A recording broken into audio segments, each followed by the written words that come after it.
Hi guys, hope you're doing well. So today I wanted to do a little driving review again of my car.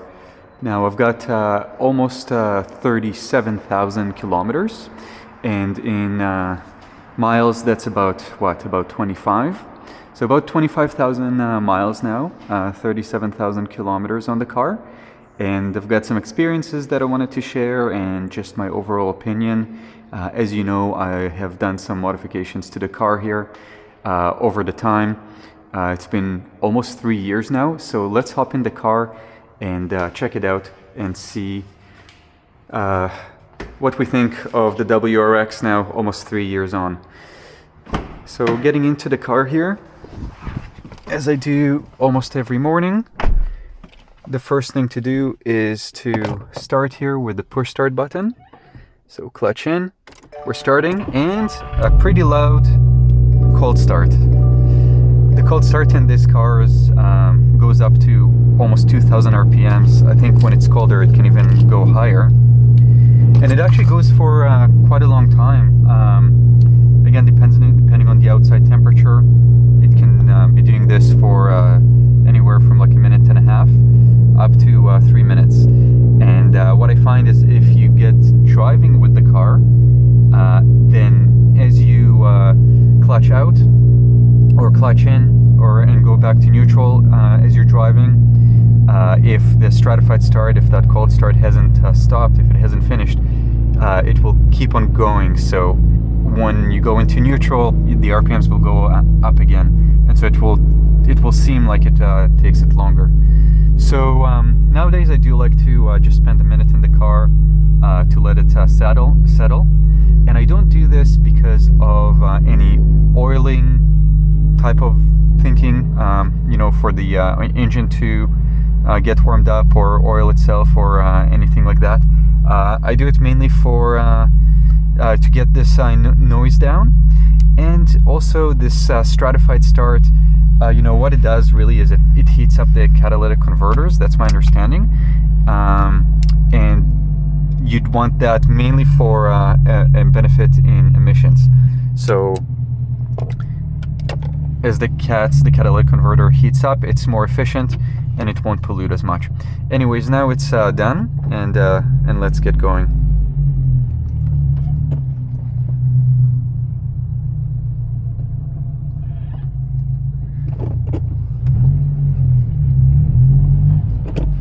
Now, as you can hear, I have I've got the axle back exhaust, and the axle back exhaust is really just the last portion of the exhaust pipe. It's just a bolts on with two simple bolts on either side, and makes quite an effect.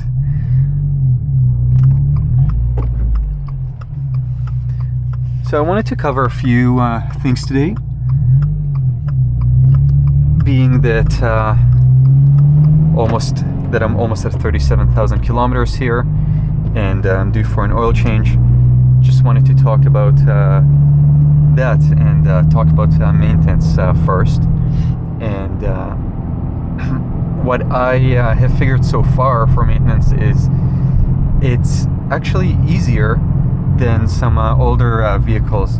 Now this all depends on how you treat your vehicle and how hard you're driving and so on, but in general, the engines from Subaru nowadays, for the last quite a few years, but being that it's a newer WRX, it's very different from the older WRXs, where the oil change now, the interval is every 10,000 kilometers. In miles, I'm not sure what the spec calls for. It probably calls for every 6,000 miles or so. And I personally do it, I'll go back to kilometers because it's easier for me. So every 10,000 is the specification from Subaru. And I prefer to do mine every 6,000 to 8,000, just because I do drive it spiritedly here and there. So I like to keep the oil even fresher. But the idea and what I'm trying to communicate is that these intervals are fairly long. So, you know, as opposed to older vehicles, older Japanese vehicles, anything from like the early 2000s, this oil lasts for quite a bit longer, it stays nice and fresh, and that saves you in maintenance cost, as well as the hassle of you know, bringing the car to the dealership or your mechanic. Not a lot of people really do the oil change themselves, so there's definitely some savings of a hassle there as well, above just the cost of maintenance. Now really, other than that, it's a manual transmission car, right? So we don't have a lot here that can go wrong. This is the 22 model, so I don't even have the eyesight system here. So it's pretty, I wouldn't, not bare bones, but it's pretty simple as far as modern cars go, which is something that I really like about the car, and I'm sure lots of people looking into the WRX, that's what attracts them. So fairly easy maintenance. I also need to get gas. That will be a to-do for soon. And you know, other than the oil changes, you always want to check things like your brakes. Ideally, remove the wheels, rotate them, and at the same time check the calipers, lubricate points around them so that the calipers don't seize. Brake repair or brake pads replacement and all that stuff. Now, brake pads replacement I haven't had to do, and I'm at 30, let's call it 35,000 kilometers, and my brake pads have measured over, they're well over half. I think they're at about 70% or so, something like that. So they really are lasting. And again, what I'm trying to convey is that so far so good, and the car has been reliable. The maintenance has been you know, not has been minimal, let's say. So that's that. Now, past maintenance, just wanted to talk about any issues as well, any repairs, things that are outside of the usual maintenance, things that are kind of unexpected. Have I had anything like that over the last 3 years? Now, I got the car in 2022, and it was September 2022. Currently it's 2025, and it's April. So as you can see, I'm coming up to 3 years, and with this amount of kilometers, it's not little, it's not much, somewhere in the middle, probably about the average, and maybe a little under the average for the kilometers. But anyhow, what I had enough time to be with the car to kind of see, you know, what can happen and what can go wrong and what can just not go wrong and continue like a new car. And couple of I did have a couple of things. So in one of my during one of my oil changes at the dealership, the technician noticed that there was some weeping or seeping of the shocks. Particularly, this was, I think, the rear right shock, and it was replaced under warranty. The technician mentioned it. It was a very minor, like, seepage on it. Nothing that I ever felt in driving, but the technician mentioned it. So of course they got the part and they put the new part under warranty. So that's one. So shocks, but that's not a common issue for these cars. So and again, it was only one side of the car, so not exactly sure what happened there, but that was that. Other than that, another thing that that I had, let's say, can't quite call it an issue, but maybe a bit of an annoyance, was the AC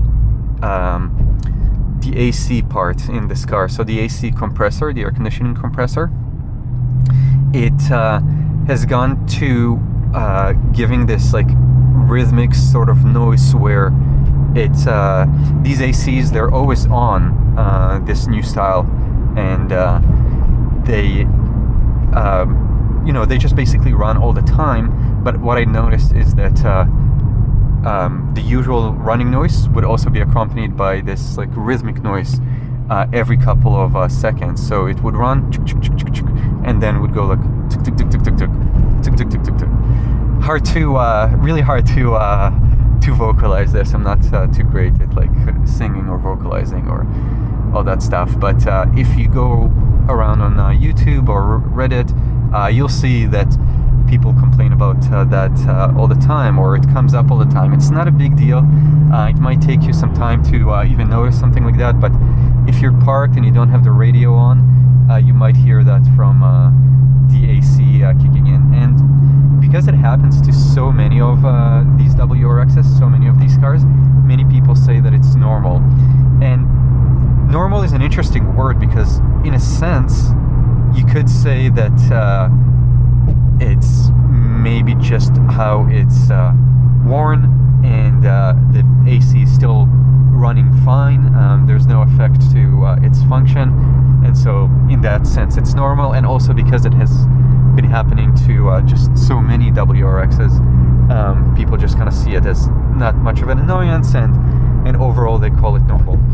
By the way, have a look at the beautiful view here in Vancouver. Just a sneak peek here. All right. But yeah, back to the AC. So my air conditioner compressor was replaced fully. The whole unit was replaced under warranty. I mentioned that to the dealership.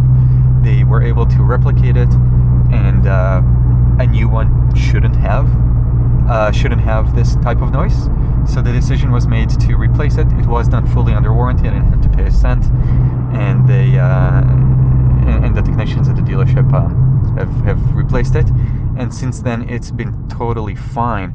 Now, the fact that this new AC unit is running fine and isn't giving these rhythmic noises tells me that it's not normal. You know what I mean? If we have a new part in there that's that all of a sudden solves an issue, then that means that there is some sort of a deficiency with the original part. So that's just something to mention, because I did notice so many people talk about it on Reddit and so on, but lots of people just also decide to not do anything about it. And it's just a bit of a pity, because if your car is under warranty during those first 3 years, that's the most critical time to be looking at the components and seeing if there's anything that bugs you. You know, you can combine something like this with an oil change, especially if you're doing it at a dealership. You might as well wait till your next oil change and just make a note of that. Ask for the technician to listen to it, to listen to that issue, and if it's there, to please replace.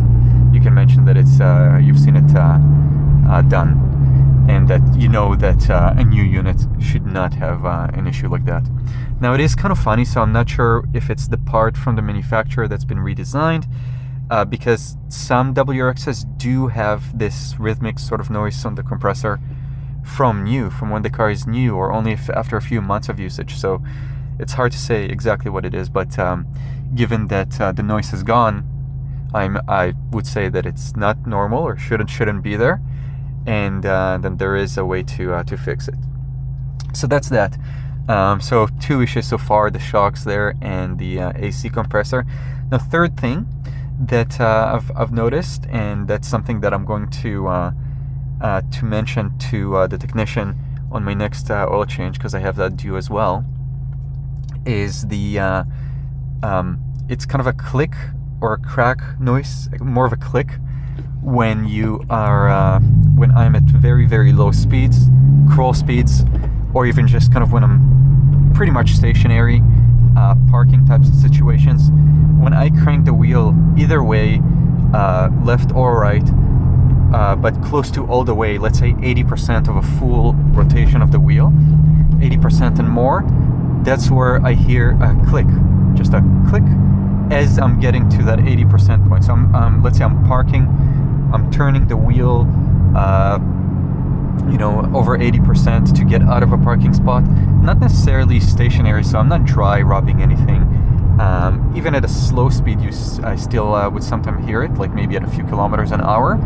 And as I'm turning it, I'm getting to that point, and I hear a click. Now, again, that's something that since I've noticed it with the car since it was brand new, it always seemed to me like maybe I should consider that normal. You know, whatever it is, it's not affecting the drivability, and so you could consider it normal and not really do anything. But Again, it's always wise to, especially before the 3 years of warranty elapse, to look into it a bit more, and I did, and noticed on Reddit that many others have had that issue.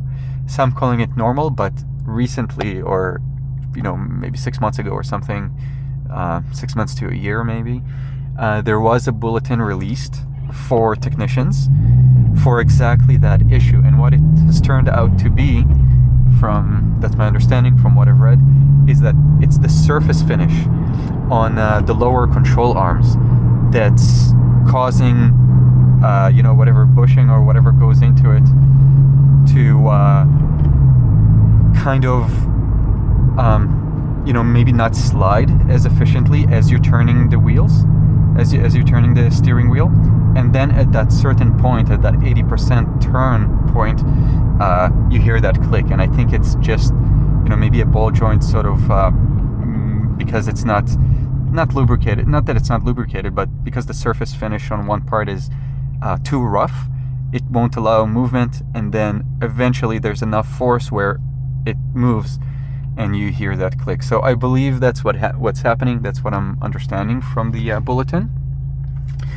And that is, again, something that Subaru should, and I believe will, replace under warranty, and of course with no charge to me, to the customer. So 3 things there that were issues, all covered under warranty and all replaced. And as you can see, all of them are really quite minor. The shock I haven't even felt. The AC compressor, not a big deal. I could only hear that rhythmic noise, when I'm not listening to anything, and parked. Now the clicking, I did feel that was something that I wanted to address, because overall, it can create wear and tear. My thinking is that if something is catching, then overall, over time, it could get worse, or it puts some strain onto components that maybe shouldn't be there. Again, not a critical thing, but those lower control arms would be probably the next thing that I will have checked. That I will have checked.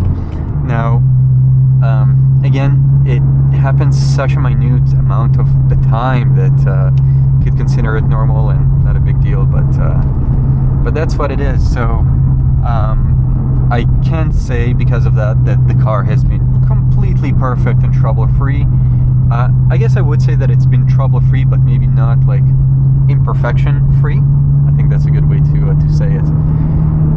So those are the 3 things there. Now, going away from the maintenance and away from any issues, I wanted to also talk about practicality, because that's where this car really shines. And what do I mean by that? Well, I mean that in the wintertime, I throw on my winter tires, and the car is just a tank. The all-wheel drive in this vehicle is just wonderful. We have 55% of the power going to the back, 45% of the power going to the front. That's how this transmission and differentials are configured from factory. And so you have a slight rear wheel bias, but overall it's an all-wheel drive car that's almost 50-50. So it's just a very nice balance, and it's what you want for wintertime for sure. Now, if you're in a place in like Miami, this is going over your head, and maybe that's the reason that you won't see many of these cars out there in the heat. Although I do know that in Texas they're getting fairly popular. I know there's some fans there as well. But again, in a place like that, you're not even seeing winter tires. I know we had an anomaly last year or the year before, but yeah, might not be a huge thing to you. But in the winter time it performs great, and now in the summertime I have my 19-inch tires on, and the rims with the performance summer tires. By the way, they're taken from an STI, a previous WRX STI. And anyhow, those perform great in the summer, and so it's just a great vehicle for both winter and summer. And in the summer, I would say, I'd have a hard time finding vehicles that just perform much better than this in terms of weight distribution, going into corners, power generation, and so on, in the summer. And of course in the winter time there's really not much out there that can compete with a car like this, you know, maybe other than the Audi all-wheel drive system, stuff like that. But yeah, there's just not much out there. So I really like the practicability of it, the practicality of the car over the seasons. Now, looking around the car too, you can notice, and I've mentioned this in other reviews, but the visibility in the car is just amazing. I mean, look, I like to be seated higher up, even in a sports car. I think it's really important because visibility is always something that you want to have, especially if you're driving fast. And the visibility in this car is just wonderful. The car is very comfortable. The seats here are more comfortable than the previous generation WRX. They're more comfortable than the STI. And in the back here is also a ton of space. We have more space in the back of the WRX, and the recline of the seats is more so than on a Tesla Model 3. So I never really understood that, because there's so many Tesla Model 3s out there as cabs and Ubers, and it's just something that you'd want in a car. So it's kind of just funny to not have it in something like a Tesla Model 3, it not being as comfortable, whereas in this car, being so comfortable in the back there. We even have the armrest, and this vehicle I drive my parents in, my family sometimes, my sister, and they're in the back there sometimes with their kids, and with my sister's kids and babies, and it's totally fine. You know, everyone's very comfortable, for both old people and younger people in the back there. Everyone's happy. Now, yes, I have the exhaust. That's something that I can change, but given that I drive the car mainly on my own here, it's I don't hear those complaints. So that's that in terms of practicality. And yeah, that's a suspension setup. Now I'm not riding on the factory setup. I have the car lowered a little bit, and you can see here by the peak PSI that I've tuned the engine as well. So I've got some modifications to it, but turn on the AC a little. But overall, very practical. Now, I also, in this car, in 22, the Sport in Canada came with a Harman Kardon system, which you can see right there. I also have the subwoofer in the back. The mirrors here are self-dimming. The outside mirrors can be self-dimming. These are not, so that's an option to replace, and that's something that I wanted to do as well for the future. But yeah, very practical of a car. The trunk of the WRX is huge. Now, yes, it's not a hatchback, so it's not as practical from the point of view there for storage and storing anything in the back. But the area there is still so large and nice and wide that I have no complaints. It's pretty easy to put the seats down, also the back seats down, if I needed more space. And so far, really no issues there. So it's a great grocery getter, a great people hauler. Not too many people, but 5, let's say, would be is totally fine and comfortable. And you also get the combination of the sportiness of the car, which is of course why we buy these cars to begin with.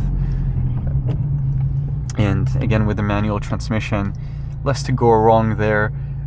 More of a simple design, which should bode well for reliability and less maintenance going into the future. All right, so we talked about maintenance. We talked about issues that may pop up outside of maintenance, outside of regular maintenance, and we just talked about practicality as well. Last thing I just wanted to mention is the performance as well, and I wanted to tie into another topic with that. So the performance, you know, from factory, the car Subaru calls out 270 horse from this engine, and the engine in this car is the gem. That is what makes this vehicle what it is, and why it's so great. These engines so far we've had for 3 years, even longer if you consider that the actual block actually comes from the same 2.4 that we have in the Outback and Legacy, and some other vehicles like the Ascent in the Subaru lineup. So it's been very well tested. There's so many iterations and so much data that Subaru can pull to make this engine better and better. But they got it right off the bat when they made this 22. This right here is an example of a first-year model, first year of this new generation with a new engine in it, and so far is just, I couldn't ask for a better engine in terms of reliability, in terms of oil consumption. When I check it, there's really not much of oil consumption at all. You know, maybe for every 1,000 kilometers I might lose, I don't know, 50 milliliters of fuel, so about a quarter of a liter, maybe every 5,000 kilometers or so, or maybe even more every 6,000 kilometers. And in imperial units for the Americans, it's a quarter of a quart. That's what it is. And again, every 6,000 kilometers, that's every about 4,000 miles. And even that figure I might have been exaggerating a little bit, but the point being is that the oil stays clear so far from what I'm seeing. Now the car is new enough, so it makes sense, but I think that if you keep up with those things, hopefully that will stay true for the long term.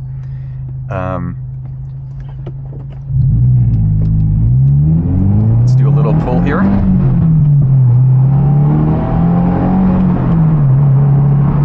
Plenty of power from the car, lots of fun. Now there is a truck tailgating me here, so let him pass. There we go. Wow, he's going super fast for this road. So yeah, you know, the performance is there, and not many people like to do this, but some people really do, and that is customizing the car.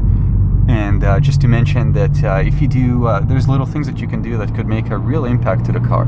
For example, lowering the car by just an inch gives me much better traction into the corner, less of an understeer with that little modification. I also have the wheel spacers, 20 millimeter wheel spacers.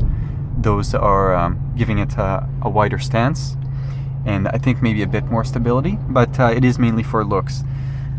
So really for performance, I would say it's the lowering of it by 1 inch. Can't even really tell, but it does like visually, but it does give it a nicer look. Does give it better performance around corners.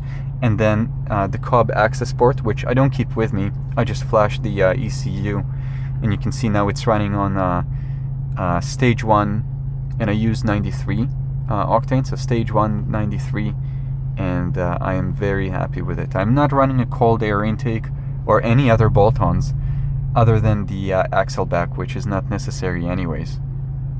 So if all you did to the car is that Cobb access port, if and when you're comfortable with it, in my experience, it's been extremely reliable, very little risk from what I'm seeing, and yeah, just awesome for performance. With that modification, I reckon I get over 300 horsepower, and I think so because this car feels that like it could beat the WRX STI, which I had in the past, which had 310 horsepower. The torque from this car comes earlier on And WRXs were like that in the past as well. They were a bit more torquey earlier on in the lower RPMs, 2000 RPMs, let's say, than the STI. But it's something that you'll feel if you get that Cobb Access port and flash the ECU. So that's that as far as performance. Two things that I've done to it. And as you can see, I'm just really enjoying the car. 0 to 60, I don't know what it is exactly, but you know, 5 seconds in and around there. 5, or you know, if I'm more sluggish, maybe about 5.5. Now from factory, the car should be able to do 0 to 60 in 6 seconds.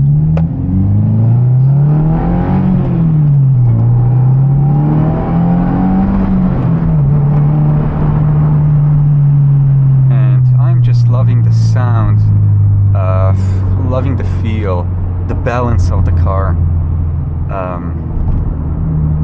The car just goes straight and you know, just with no issues. It seems to like it. It does seem to be built around the allowance for some modifications. And why do I think that? Well, I think that because the engine coming out here with 270 horsepower on this 2.4 liter motor clearly is pretty underdone from factory. So it says 270, but Subaru could have probably pumped the car up to 310 horsepower with my configuration here, and the result would have been... Okay, so I had to charge the camera. So back to it, it's the under tuning of the engine from factory. 270, where it can have 300, even more than that, in my opinion, without any major issues, and while keeping the reliability of the whole system. So yeah, that's one of the things that I like the most about this car. Now, performance also has other things to do with, the transmission, the differentials, and this is where people really split hairs. And if you are looking around at the WRX STIs of the past and comparing it to WRX VB, that's something that you might stumble upon, or something that you might think about yourself. And that's true for me as well. I used to have a 2020 STI, and I let it go at the end of a lease and made a bunch of money on it because it was during the shortages and the big rise in prices of used cars. So I did okay there. I just wasn't at a point in my life where I was ready to buy out and truly own the STI. After that, I got into this car as a lease, which I did end up buying out. And you know what I wanted to mention, and some of the things that I loved about the STI, the shifter, for example. The shifter here, the throw is quite long. The STI has a throw of you know, significantly shorter, maybe 30% shorter, something like that. And if not the throw itself, it's the connection, it's the engagement of the gears that feels a bit more immediate in the STI. In the WRX here, I think there's some extra safety mechanism built into the transmission to not allow as much of a drivetrain shock. And so what that means that in between gears, it's a little smoother, but the engagement isn't as immediate as the STI, where you get that really high performance feel of first, second, third, and you know, and that almost immediate engagement there between the gears. The other thing is also, as far as the differentials, these are open type differentials on the front, the rear, the middle, whereas the ones in the STI were lockable differentials. Forget the name exactly, but they are helical type lockable differentials. And of course, in the STI, you could also choose when that center diff, exactly when and how it locks, at which pressure point.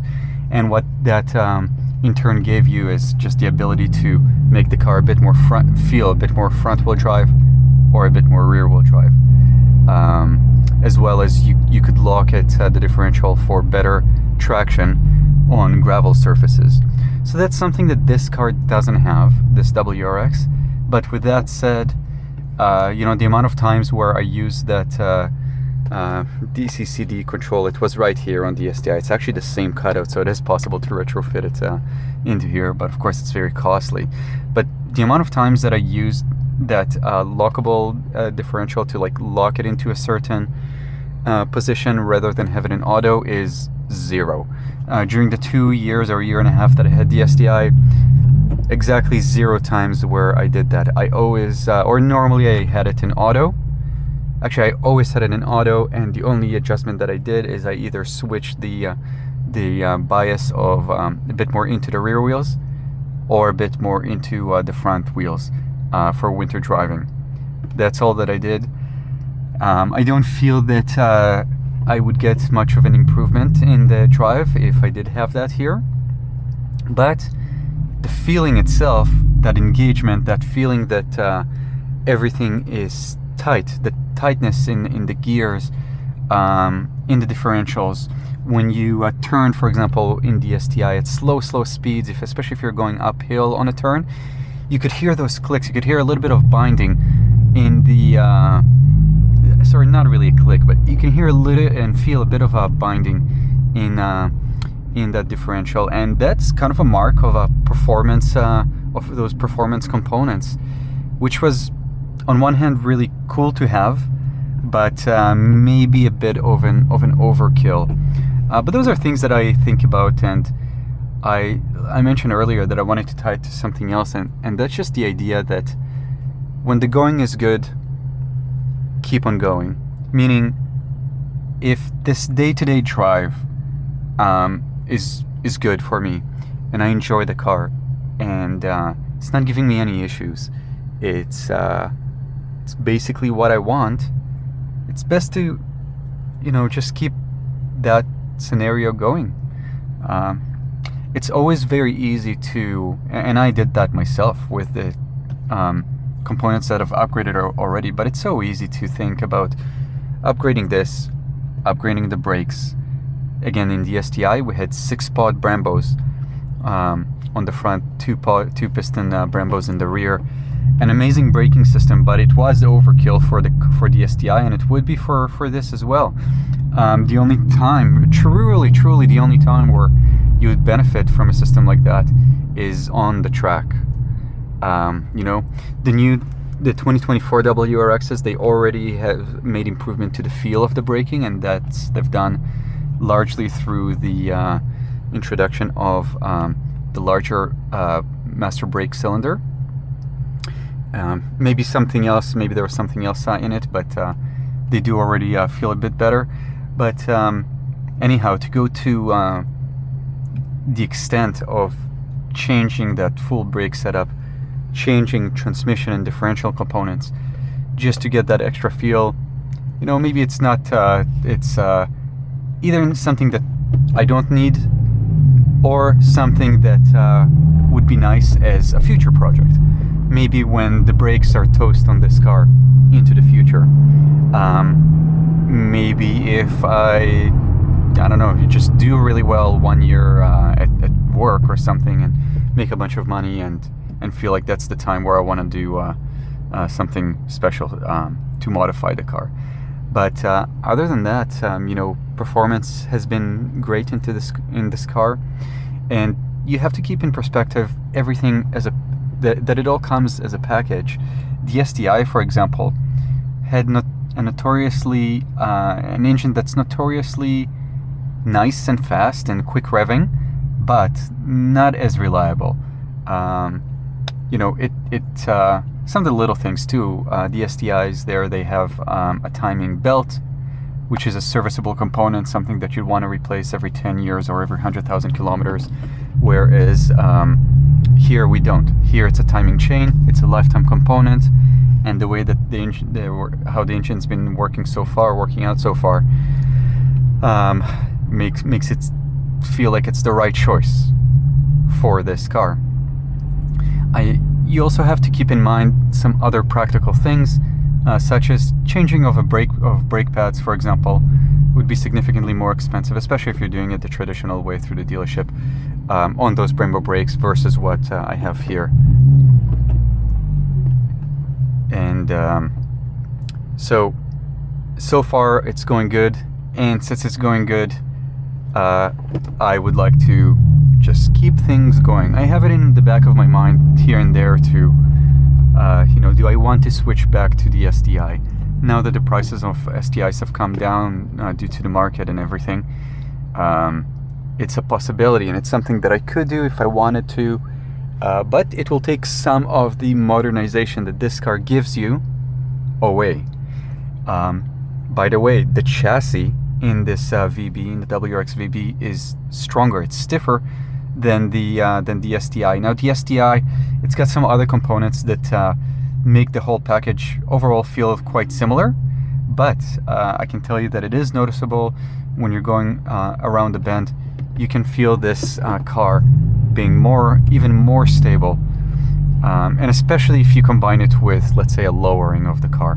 Now in stock form, sure, it's not as high a performance vehicle as the STI. There's no doubt there, but a couple of modifications and you know, you get such a nice vehicle out of it. So since I'm talking about performance here, I was hoping to do maybe a couple of pulls around here. Not sure if I'll have that ability since there's so much traffic here, but that is kind of, you know, what I wanted to bring across in terms of performance. So let me know if you have any questions for me about my experience, and let me know if you've seen similar things to what I'm talking about in your WRX. Let me know if you want to talk about your STI, maybe if you want to show off, or you want to tell me that I'm completely wrong. That's totally fine. But anyhow, I think I'll leave it at that. Again, I just wanted to do a video inside the car, kind of driving around, since I haven't done that in a while, and just to give some appreciation and some more info, some more knowledge about my experience over the last 3 years.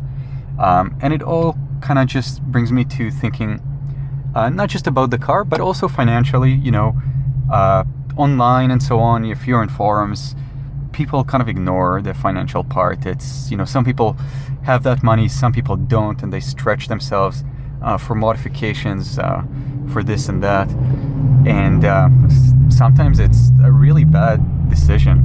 It just might not make sense at all to you. You know, for example, if you do have those Brembo brakes, you know, are you prepared to shell out for you know, those nicer brake pads later down the road? Are you okay with the extra maintenance that will come at 100,000 with that timing belt, for example, in the STI? So there's all those questions. And another point is that this car, as soon as you get out of the city, as soon as you get outside of like real heavy urban driving, the fuel economy is significantly better than the STI. It's I'm not sure what it is in miles per gallon. I think it's over 30 or around there if you're on a straightforward highway drive in this car. So I can get easily 8 liters per 100 kilometers, 8.5 for sure. And so yeah, I'd say under 8.5 liters per 100 kilometers on a highway drive, even with the occasional boost, and even with the occasional you know, spirited driving. In the city, it's a different story. It's about the same fuel mileage as the STI, and for me, since I have it tuned, it might actually be a tiny bit worse in the city. So kind of take the good with the bad, but overall it's a car that I'm really enjoying, and financially, not just regarding the components, but also in terms of keeping a vehicle for a long time. That's where these vehicles really pay off. What do I mean by that? I mean, if you are looking for a used WRX, you know that they are frustratingly difficult to get at a good deal. They keep their value, and they keep their value well, and more impressively so at around 100,000 kilometers. At that point where so many vehicles begin losing value tremendously quickly, this car seems to keep its value. And if we have a platform that's even more reliable than before, I think that price, that value, will stay there for even longer. So where lots of people, and this applies to both the WRX and the previous STI, you know, even with the STI, people, if you're the type of person that likes to modify and isn't content, you're going to modify that one too. You're going to modify the STI too. You're going to be putting lots of money into it, and you know, if you're that kind of a person, there's also a big chance that you're just going to make a change. You're going to sell the car, switch out of it later on, and often there's a slip there in the finances.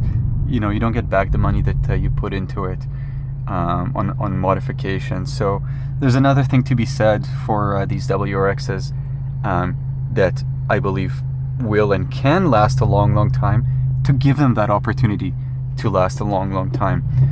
You know, to give yourself the opportunity to get out of those monthly payments, get the loan completely paid, really see that through, and continue to drive it for longer and longer and longer. I mean, why not?